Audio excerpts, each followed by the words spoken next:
Hi, എല്ലാവർക്കും നമസ്കാരം. ഇന്ന് നമുക്ക് ഒരു പനീർ ബട്ടർ മസാല ആയാലോ? അതെങ്ങനെയാണ് ഉണ്ടാക്കുന്നതെന്ന് നമുക്ക് നോക്കാം. 100 ഗ്രാം പനീർ,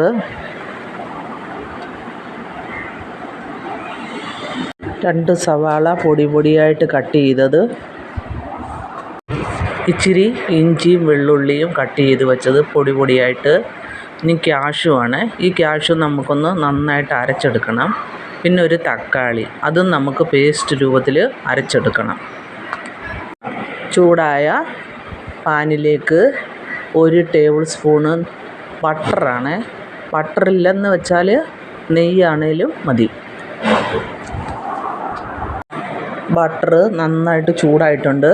ഇനി നമുക്ക് പനീർ ഓരോന്നായിട്ട് ഇതുപോലെ ബട്ടറിലേക്ക് ഇട്ട് കൊടുക്കാം.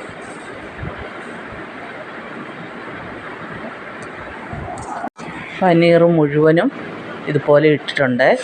ഇനി ഇത് നമുക്ക് ഒരു മീഡിയം ഫ്ലെയിമിൽ ഫ്രൈ ചെയ്തെടുക്കണം.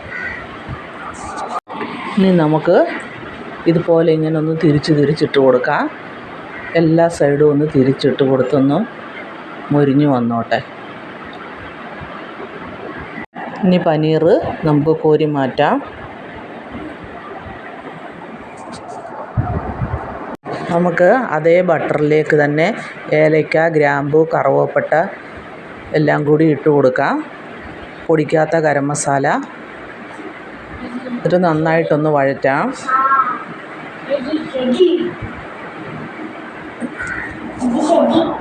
നമ്മുടെ ഗരം മസാലയൊക്കെ നന്നായിട്ട് മൂത്തിട്ടുണ്ട്. ഇനി നമുക്ക് കട്ട് ചെയ്ത് വെച്ച സവാള ഇട്ട് കൊടുക്കാം. എന്നിട്ട് നന്നായിട്ട് വഴറ്റണം.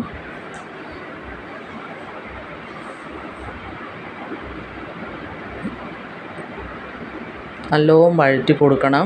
മീഡിയം ഫ്ലെയിമിൽ വേണം വഴറ്റാൻ. ഇനി നമുക്ക് കട്ട് ചെയ്ത് വെച്ച ഇഞ്ചിയും വെള്ളുള്ളിയും കൂടി ഇട്ട് കൊടുക്കാം.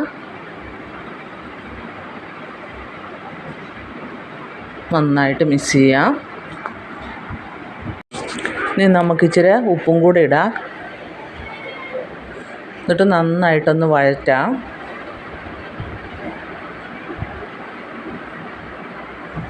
നമ്മുടെ സവാള നന്നായിട്ട് വഴന്നിട്ടുണ്ട്. ഇനി നമ്മൾ അരച്ച് വെച്ചിരിക്കുന്ന തക്കാളി പേസ്റ്റ് ഒഴിച്ച് കൊടുക്കാം. ഒഴിച്ച് നന്നായിട്ടൊന്ന് വഴറ്റണം. എന്നിട്ട് നമ്മൾ ആ കൂട്ടത്തിൽ കുറച്ച് വെള്ളവും കൂടി ഒഴിച്ച് കൊടുക്കുന്നുണ്ട്.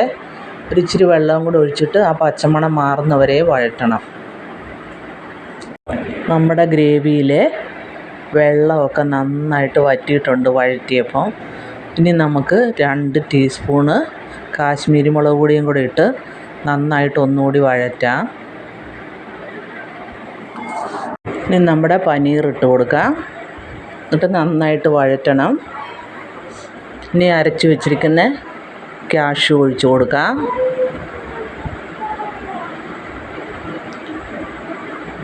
ഇനി ഒരിച്ചിരി വെള്ളവും കൂടി ഒഴിച്ച് കൊടുക്കാം. നമുക്ക് ചാറ് കൂടുതൽ വേണമെങ്കിൽ ഒത്തിരി വെള്ളം ഒഴിക്കാം. 1/2 ടീസ്പൂണ് ഗരം മസാലയും കൂടി ഇട്ട് നന്നായിട്ട് വഴറ്റാം. ഇനിയും ചാറ് വേണമെങ്കിൽ വെള്ളം ഒഴിച്ച് കൊടുക്കാം. ഇനി നമുക്കൊരു ഇച്ചിരി കസ്തൂരി മേത്തി ഇതുപോലെ കയ്യിലിട്ടൊന്ന് തിരുമ്മണം. തിരുമ്മിയിട്ട് നമുക്കിട്ട് കൊടുക്കാം.